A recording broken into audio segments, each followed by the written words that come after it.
Hello, जय हिंद दोस्तों। आपका हमारे YouTube channel study with Rohit में हार्दिक स्वागत है। दोस्तों, जैसा कि आपको बता दें, अब हम अपनी सीरीज जो संडे स्पेशल से चला रहे हैं, महत्वपूर्ण क्वेश्चन का श्रृंखला जो लेकर चल रहे हैं, आज उसी क्रम में हम उस श्रृंखला को आगे बढ़ा रहे हैं। इसमें बहुत शानदार क्वेश्चन रखे गए हैं जो आपके एग्ज़ाम के लिए काफ़ी हेल्पफुल रहेंगे, इसलिए वीडियो को पूरा लास्ट तक ज़रूर देखिएगा। और अगर आप हमारे चैनल पे नए हो तो चैनल को लाइक, सब्सक्राइब, कमेंट और शेयर करना ना भूलिएगा। चलिए हम अपना क्वेश्चन स्टार्ट करते हैं। आगे पढ़ने से पहले बता दें कि हम इसमें शानदार क्वेश्चन का शानदार क्वेश्चन की व्याख्या भी पूरा किए हैं। आप उस व्याख्या को ध्यान से सुनिएगा और जो आपको नोट करना ज़रूरी समझिएगा उसको ज़रूर नोट कर लीजिएगा, आपके एग्ज़ाम के लिए बहुत हेल्पफुल रहेगा। जो आज का हमारा पहला क्वेश्चन है वह दर्रा जो नासिक और मुंबई को जोड़ता है, माने नासिक और मुंबई को जोड़ने वाला कौन सा दर्रा है, आपको बता दें। इसका आंसर है थालघाट दर्रा। थालघाट दर्रा जो कि नासिक और मुंबई को जोड़ता है। आपको बता दें कि थालघाट दर्रा पश्चिमी घाट में स्थित दर्रा है। नेक्स्ट अगला क्वेश्चन, वह राज्य जिसे 5 नदियों की भूमि कहा जाता है। 5 नदियों की भूमि पंजाब को कहा जाता है। पंजाब राज्य के वर्तमान में मुख्यमंत्री भगवंत मान सिंह जी हैं और वहाँ के राज्यपाल बनवारी लाल पुरोहित जी हैं और पंजाब की राजधानी चंडीगढ़ है। नेक्स्ट अगला क्वेश्चन, भारत की संविधान सभा के विधिक सलाहकार कौन थे।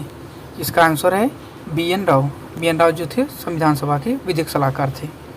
नेक्स्ट अगला क्वेश्चन, डॉक्टर BR अम्बेडकर ने संविधान का हृदय और आत्मा कहा है, माने डॉक्टर अम्बेडकर ने संविधान के किस अनुच्छेद को संविधान का हृदय और आत्मा कहा है। इसका आंसर है संवैधानिक उपचारों के अधिकार को। संवैधानिक उपचारों के अधिकार को आपको बता दें कि यह आर्टिकल 32 में है। इसी को डॉक्टर साहब ने संविधान का हृदय और आत्मा कहा है। आपको बता दें कि आर्टिकल 32 जो है ये हमारे मौलिक अधिकार भाग 3 में वर्णित है। नेक्स्ट अगला क्वेश्चन, भारत में एकल नागरिकता की अवधारणा कहाँ से अपनाई गई है। इसका जवाब है ब्रिटेन के संविधान से, माने ब्रिटिश संविधान से भारत में एकल नागरिकता की अवधारणा ली गई है। हम इससे पहले संविधान के स्रोत की वीडियो में ये चीज़ बता चुके हैं आपको। नेक्स्ट अगला क्वेश्चन, मूल कर्तव्य किस अनुच्छेद में है। आपको इसका बताना है जवाब। इसका आंसर है अनुच्छेद 51 क। अनुच्छेद 51 क के बारे में बता दें, यह हमारे संविधान के भाग 4 क में वर्णित है। और मूल कर्तव्य वर्तमान में 11 मूल कर्तव्य हैं। और मूल कर्तव्य के बारे में बता दें कि मूल कर्तव्य जो 11वां मूल कर्तव्य था, इसे 86वां संविधान संशोधन 2002 के द्वारा लिया गया है। नेक्स्ट, भारतीय संविधान के अनुसार संपत्ति का अधिकार है। भारतीय संविधान के अनुसार संपत्ति का जो अधिकार है यह एक वैधानिक अधिकार है जिसका वर्णन आर्टिकल 300A में किया गया है। आपको इसके बारे में थोड़ा बता दें कि 44वां संविधान संशोधन विधेयक 1978 में लाया गया था। इसके द्वारा संपत्ति के अधिकार जो पहले मूल अधिकार में था वहाँ से हटाकर इसे विधिक अधिकार में, वैधानिक अधिकार में कर दिया गया। अब पहले 7 मौलिक अधिकार थे, अब वर्तमान में 6 मौलिक अधिकार हैं। पहला समानता का अधिकार जिसका उल्लेख आर्टिकल 14 से 18 में है। दूसरा स्वतंत्रता का अधिकार जिसका उल्लेख आर्टिकल 19 से आर्टिकल 22 तक है। तीसरा शोषण के विरुद्ध अधिकार आर्टिकल 23-24 में है। और चौथा धर्म की स्वतंत्रता का अधिकार जिसका वर्णन आर्टिकल 25 से लेकर 28 तक है। पाँचवां संस्कृति और शिक्षा संबंधी अधिकार जो आर्टिकल 29 और आर्टिकल 30 में है।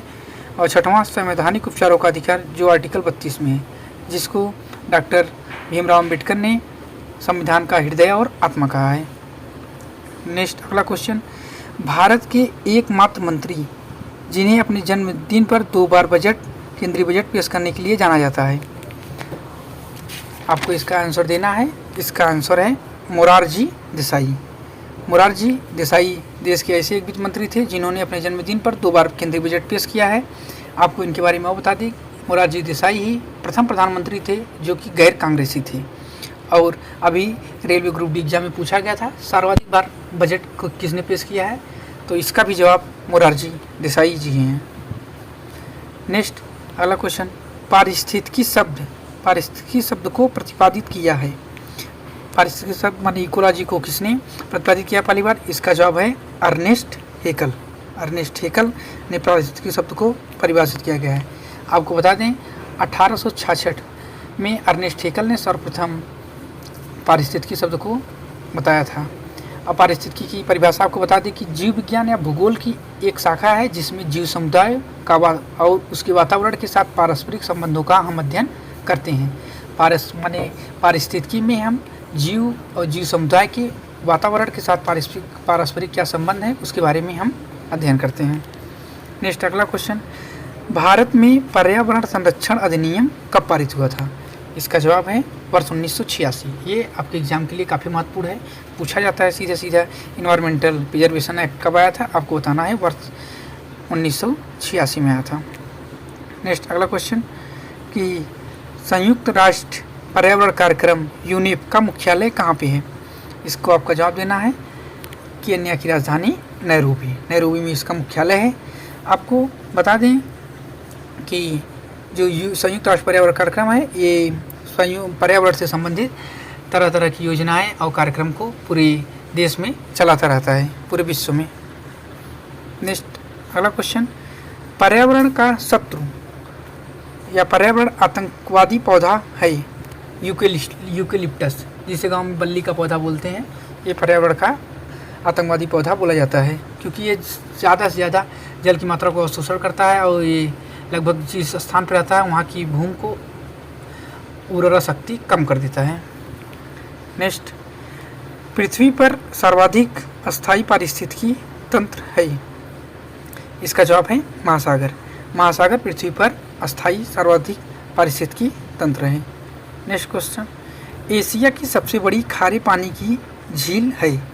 इसका जवाब है चिल्का झील। चिल्का झील उड़ीसा में जो चिल्का झील स्थित है वो एशिया की सबसे बड़ी खारे पानी की झील है। आपको बता दें उड़ीसा के जो मुख्यमंत्री हैं नवीन पटनायक जी हैं। नेक्स्ट अगला क्वेश्चन, अम्लीय वर्षा का कारण है? अम्लीय वर्षा का क्या कारण है? आपको बता दें इसका आंसर है नाइट्रस ऑक्साइड और सल्फर डाइऑक्साइड के कारण जो होती है अम्लीय वर्षा होती है। आपको बता दें नाइट्रस ऑक्साइड NOx और सल्फर डाइऑक्साइड SO2 जब इनकी सांद्रता वायुमंडल में अधिक हो जाती है तो इसके कारण अम्लीय वर्षा होती है। अम्लीय वर्षा जो है वायुमंडल और हमारे वनस्पतियों और जीवों के लिए काफ़ी हानिकारक होती है, पत्तियों के विकास को अवरुद्ध कर देती है, पत्तियों पड़ती है।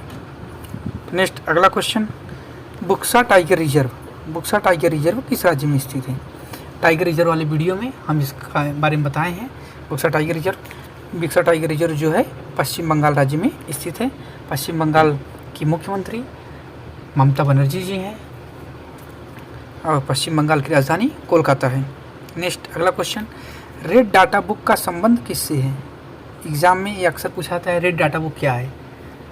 इसका आंसर होगा विलुप्त के संकट से ग्रस्त जीवों पर, माने जो जीव विलुप्त की कगार पे हैं उनके बारे में जो है रेड डाटा बुक में प्रकाशन किया जाता है। आपको बता दें रेड डाटा बुक के बारे में, रेड डाटा बुक को IUCN जारी करता है और IUCN जो संस्था है उसका फुल फॉर्म होता है international union of conservation nature. आपको बता दें कि IUCN का मुख्यालय स्विट्जरलैंड में है और रेड डाटा बुक का सर्वप्रथम प्रकाशन 1968 में किया गया था। जैसे वर्तमान में रेड डाटा बुक में डोडो पक्षी जो है और चीतीदार हरा कबूतर और साओला ये सब रेड डाटा बुक में वर्णित हैं। नेक्स्ट अगला क्वेश्चन, पर्यावरण का रक्षा कवच किसको कहा जाता है? माने पर्यावरण का रक्षा कवच किसे कहा जाता है? इसका आंसर है ओजोन परत को। ओजोन परत हमको सूर्य के पराबैंगनी किरणों से बचाता है, इसलिए इसे वायुमंडल का या पर्यावरण का रक्षा कवच कहा जाता है। आपको बता दें कि ओजोन परत O3 लेयर जिसे बोला जाता है यह सप्ताहमंडल की निचली सीमा पर पाया जाता है। ओजोन को जो है डाप्सन में मापा जाता है। अक्सर पूछा जाता है ओजोन का जो मात्रक होता है उसे डाप्सन में मापा जाता है, ओजोन को सांद्रता को। और आपको बता दें ओजोन परत की खोज जो है फैब्री चार्ल्स और हेनरी बुसोन ने 1913 में किया था। आपको बता दें ओजोन एक गंधयुक्त गैस है जो हल्के नीले रंग की होती है और ओजोन परत को सर्वाधिक नुकसान किससे होता है? CFC जो क्लोरोफ्लोरोकार्बन होता है ये ओजोन परत को सर्वाधिक नुकसान पहुंचाता है। नेक्स्ट अगला क्वेश्चन, भारत का वह राज्य जिसे टाइगर राज्य के रूप में जाना जाता है। उस दिन भी हम वीडियो में बताए थे कि मध्य प्रदेश राज्य को भारत के टाइगर राज्य के रूप में जाना जाता है, क्योंकि वहाँ पे सबसे ज़्यादा टाइगर स्थित, सबसे ज़्यादा टाइगर रिजर्व भी हैं और वहाँ पे सबसे ज़्यादा टाइगर की संख्या भी है। इसीलिए मध्य प्रदेश को भारत का टाइगर राज्य जाना जाता है। मध्य प्रदेश के मुख्यमंत्री शिवराज सिंह चौहान हैं और मध्य प्रदेश की राजधानी भोपाल है। और आपको बता दें, प्रोजेक्ट टाइगर जो है पूछा था, प्रोजेक्ट टाइगर कब लॉन्च हुआ था, आपको बताना है 1973 में प्रोजेक्ट टाइगर को लॉन्च किया गया है। नेक्स्ट, भारत में सर्वप्रथम राष्ट्रीय आय का अनुमान लगाकर धन निकासी सिद्धांत का प्रतिपादन किसने किया था? इसका जवाब है दादा भाई नौरोजी। दादा भाई नौरोजी ने भारत में राष्ट्रीय सिद्धांत का सर्वप्रथम धन निकासी सिद्धांत का प्रतिपादन किया था। अब दादा भाई नौरोजी के बारे में बता दें कि अगली बार जो पेट हुआ था उसमें सीधा सीधा पूछा गया था वयोवृद्ध नेता की उपाधि से संबंधित कौन है, तो उसका आंसर था दादा भाई नौरोजी ही, यानी glad old man of India. और दादा भाई नौरोजी के बारे में बता दें, इन्होंने कांग्रेस के दूसरे अधिवेशन जो 1986 कलकत्ता में हुआ था उसकी अध्यक्षता किए थे।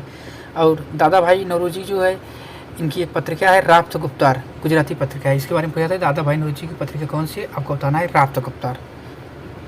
नेक्स्ट, अगला क्वेश्चन, ध्वनि का वेग सबसे अधिक होता है। ध्वनि का वेग जो होता है सबसे अधिक ठोस में होता है। आपको बता दें, ठोस में पूछा है तो इस्पात में ध्वनि की जो वेग होती है सबसे अधिक होती है।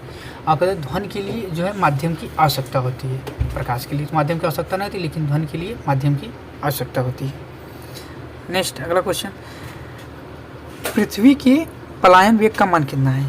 पृथ्वी के पलायन वेग का मान क्या है, आपको बता दें। पलायन वेग क्या है कि मतलब ऐसा वेग प्राप्त किया है जो पृथ्वी के वायुमंडल को पार कर जाए, माने दोबारा कोई वस्तु अगर फेंकी जा रही है तो दोबारा वे पृथ्वी के वायुमंडल में ना आए, पृथ्वी के वायुमंडल क्रॉस कर जाए, वही भी एक पलायन वेग होता है।